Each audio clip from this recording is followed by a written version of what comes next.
This illustration, oh man, it looks so bad. I mean, where to begin? Hey guys, what's up? I'm gonna talk about finding your illustration style today, and I'm gonna answer more of your questions and talk about some really exciting updates I have for the channel. So let's get started. So the first question is, how can I find my style, and how did you find your style? What was the process you made until you got it? And this is translated from Hebrew, by the way. So yeah, that's like a really common question. I think I already talked about it a little bit in the channel, but anyway, I think that you never really find your style. I think it's just a process, a long process, and your style is always changing. It's not like you work, you practice, and then one day you wake up in the morning and you have your style. But I do think like the main thing you need to focus on is closing the gap. I don't know if you know the book. What's the name of the book? It's Still Like an Artist. It's a really cool book, and it's basically talking about this creative gap where you have your taste and the thing that you like. On one hand you have everything that you like, all the artwork that you really like and want to create, and then on the other hand you have your skills, your technical skills, what you're actually able to do. And then if you really want to paint, let's say, something really realistic and complex, but your skills are not there yet, so you have this gap between your skills and what you actually want to do. And I guess the more you practice and the more you are, and it doesn't really matter, your goal can be a very different style. It doesn't have to be realistic, it doesn't have to be very complex, it can be very simple or very funny or whatever. But the main issue is, the more you practice and you work on developing your skills, eventually you're gonna close this gap, you're gonna make it smaller and smaller. And I think, when people say that I have a certain illustration style, what they really mean is, I actually worked for enough time and practice my skills to a point where this gap is very, very small. The type of work that I really like and the type of work that I actually can do with my skills, this gap is very small, so it feels like I have some sort of a style.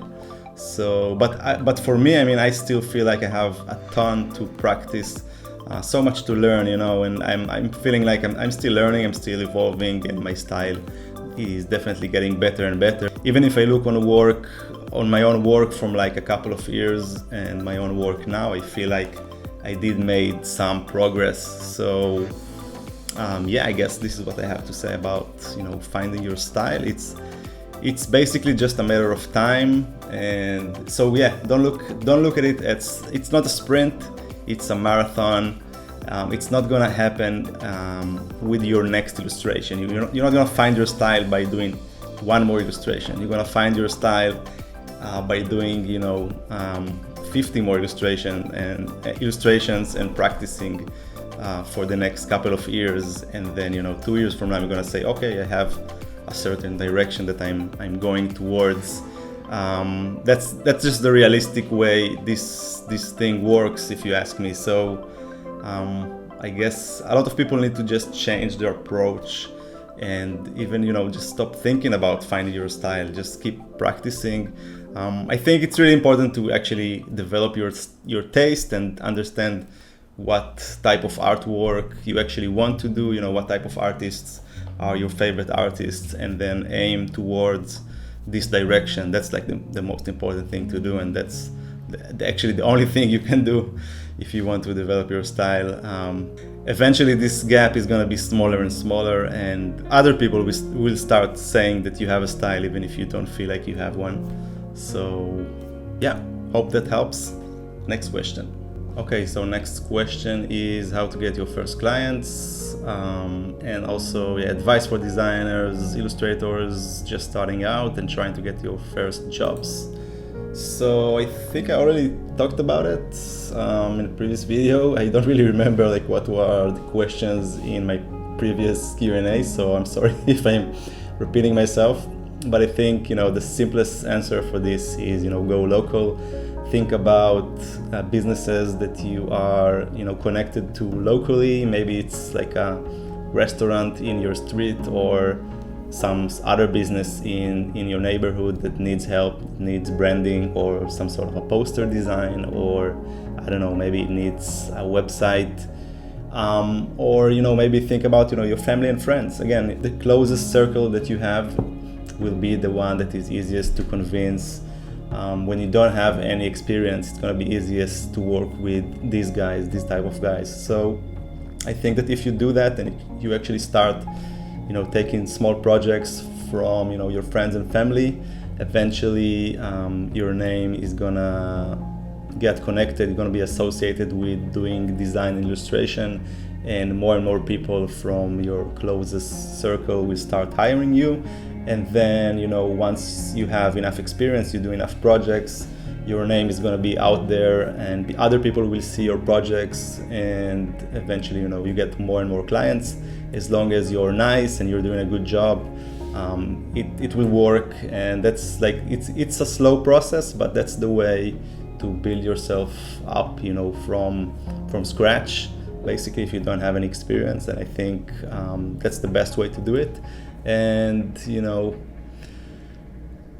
and also as you get better and your work is starting to get better, it will attract more attention, and you'll get to a point where you share your work online on Behance, Instagram, and on your portfolio, and more and more clients who doesn't know you will discover your work and eventually want to work with you as well. So I think this is something that will happen at a later stage of the process. I don't think you need to count on that when you're still a beginner or you don't have any experience. So don't expect when you just started out or you just graduated to post stuff online and get a ton of work from clients who doesn't really know you. I think that as long as you don't have the experience yet, that's not going to happen that much. So start locally, build yourself up, and eventually when you have really good experience and really good work, you're gonna get clients who doesn't even know you. And you can get to a point where you get clients from different countries around the world who never heard about you but saw your work online and want to work with you. That's definitely what's happening for me. So it's definitely possible, but I think it's gonna take longer. And actually, even today, when I think about it, and I have already like a pretty big following on Behance and Instagram and Dribbble, and I do get a lot of international clients contacting me for work. I still feel like like 50% of my work still comes from friends and past clients who work with me and like to work with me and feel confident recommending me to their friends, and that's the way it still works for me nowadays. So the connections, like the personal connections, are the most important ones. So yeah, just try to keep that in mind. Okay, so the next questions are all about studying, so I'm just gonna do 3 at the same time. So it's: where did you study, what did you study, and is it still important in what you do today? The answer is yes. And do you think a design degree is essential in order to be a designer? So no, the answer is shortly, it's no. I think you can become a designer in both ways. You can study in the university and you can do it on your own. I think that if you have the money and the time, it's definitely the fastest way to get there. But maybe, maybe it's not the fastest ways. I'm not sure. It really depends on you and how comfortable you are practicing and studying alone. It's definitely can be done without the university.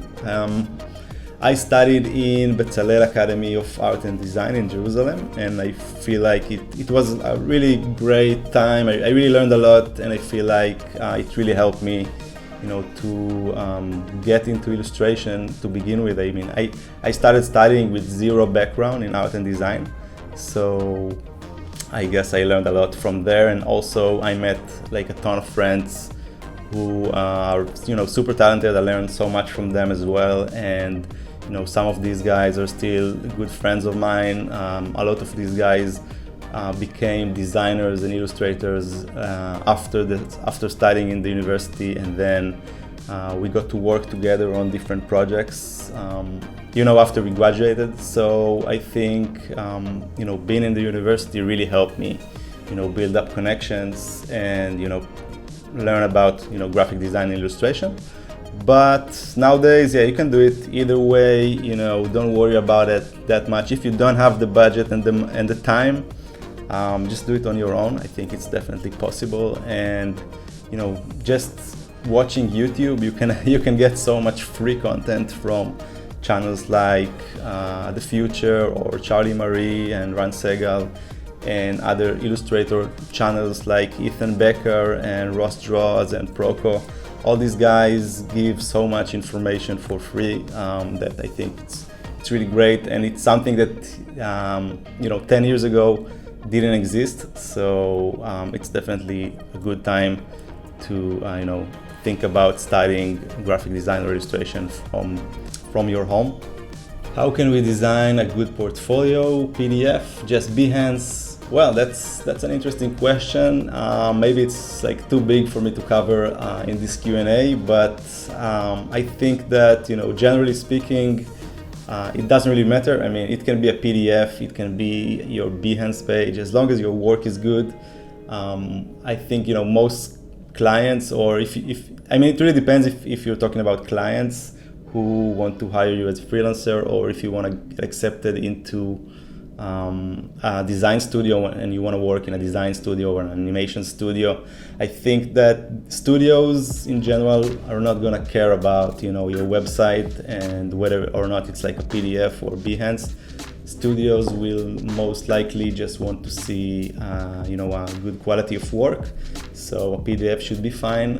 Behance is okay. Even your Instagram page can work, as long as you don't mix it with too much like personal stuff and it's mostly like just your work. It definitely can work. I think, it really depends. On like complex design projects, or even if it's illustration projects, but if it's big projects, I would definitely prefer to build, like a big project in Behance where I can actually share the brief and share like all the information about the process and everything. I think this is very important for clients and people who want to hire you to see and understand your process and basically understand how you think and how you work. Actually nowadays you can actually do it in like Instagram carousels and make videos, process videos. So it can work in Instagram as well. Doesn't really matter, as long as it's good. I wouldn't worry about it too much. I do think that, either way, you need to have like a Behance page, you need to have an Instagram account, and you need to have your work on Dribbble, because I think it's just gonna make the exposure for your work bigger. So I think, if it's important to you, to get more work, just share it all over the place, and it will be more effective in the long run, I guess. Hope that helps. Okay, next question. Okay, so the next question is, what is the process of a client work for you? So it really depends. I have like very simple projects sometimes that are very fast and simple, and everything happens over the email. And in this case, I'll usually come up with a brief, send a contract. I'll usually charge like 50% of the payment up front and then start sketching. Once the client approves the sketch, I'll move on to finalizing the illustration and design. And sometimes we'll have like different color variations we have to choose from, like the client has to choose from, or sometimes we'll have like other changes that the client needs, and then most of the time that's the whole process basically. So sometimes it's really simple and easy and fast and everything happens over the email, and sometimes it's a bit more complex and I'll have multiple video calls with the client or with the team of the client, and sometimes it will be like a very long process, and it might even be like a retainer contract for me where I actually have like a full day of work for this client, like once a week, that like a full dedicated day just for the client, like for a long period of time, let's say for like a few months, just because it's a more complex project and I need to almost become like an organic part of the client's team. So that also happens, and then things are way different. There's more video calls and phone calls and meetings and stuff. So yeah, that's also something that might happen. It really depends on the project and how complex it is, but yeah, hope that helps. Okay, I have the time for a few more questions. So the next one is, show us your oldest personal piece of art. So I have some artworks that I made as a kid, but everything is in my parents' house. So I'm just gonna share with you this very embarrassing illustration I made a really long time ago when I was still studying. I think it's the second year of studying in the academy, studying art and design and studying basically graphic design and illustration, and this illustration, oh man, it looks so bad. I mean, where to begin? I think it's based on a Kafka story. I really don't remember the brief. I don't remember the story. It's something a bit like scary and dark, I guess.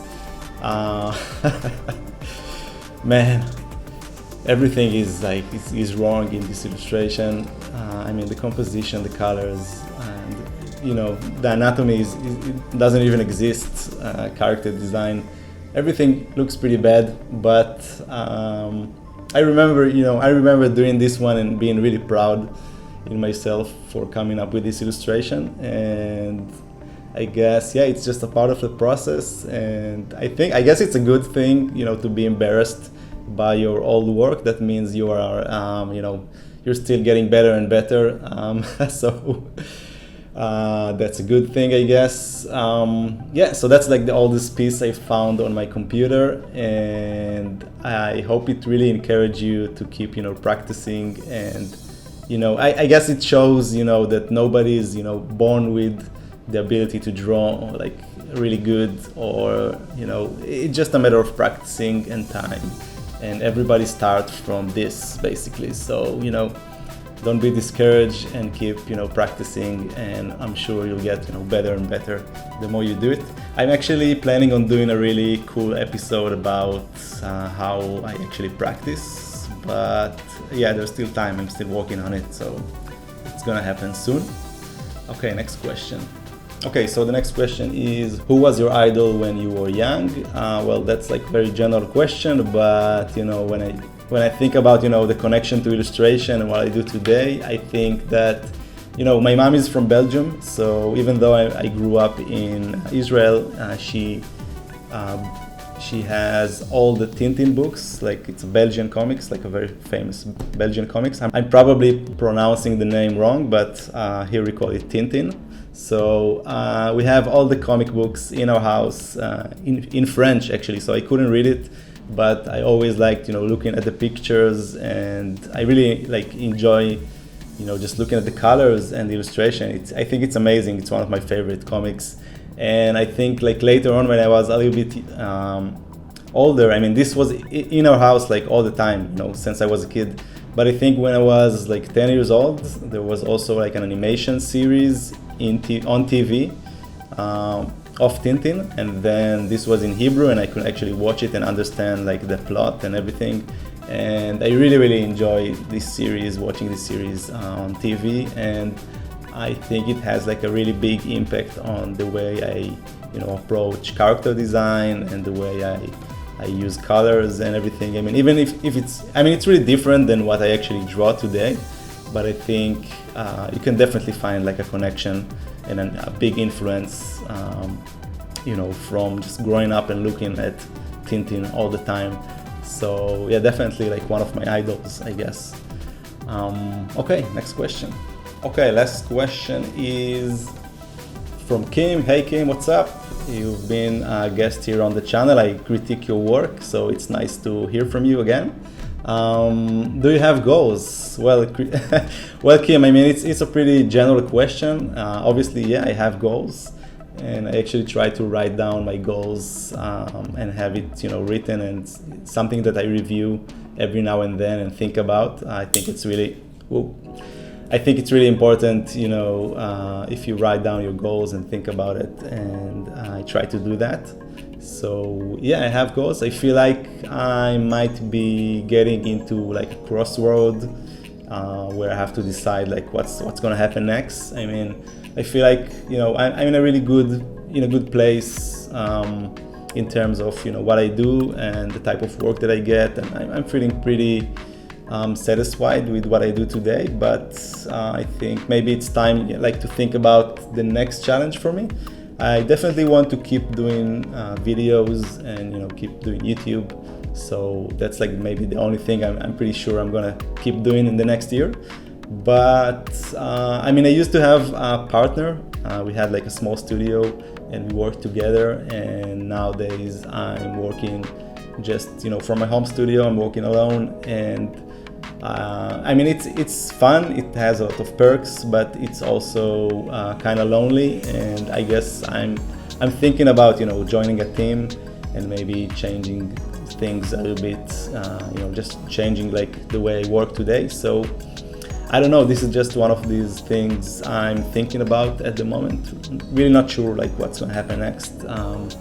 It definitely feels like things are about to change like real soon, but so far so good. I'm really enjoying, you know, working from home and being a freelance. I'm pretty sure I need some time off. I need a break from work. I've been super busy lately, so I guess, you know, once I have a little bit of like a vacation time, I can actually, you know, sit down, relax, and think about it, and, you know, maybe come up with like more relevant goals and, you know, things I want to do in the future. So yeah, we'll have to see about that.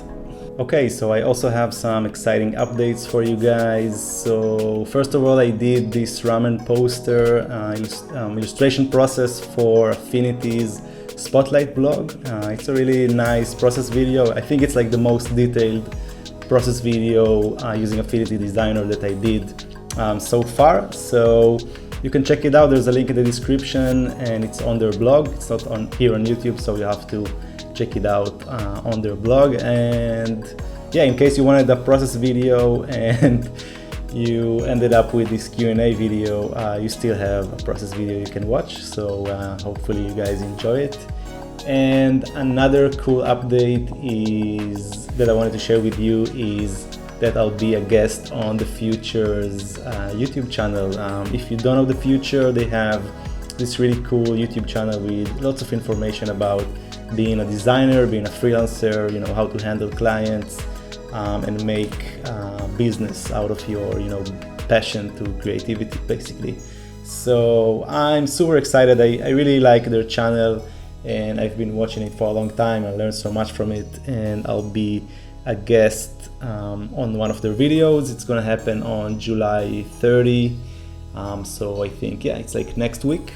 I'm gonna draw live. I'm gonna do a live session of drawing for the first time, actually.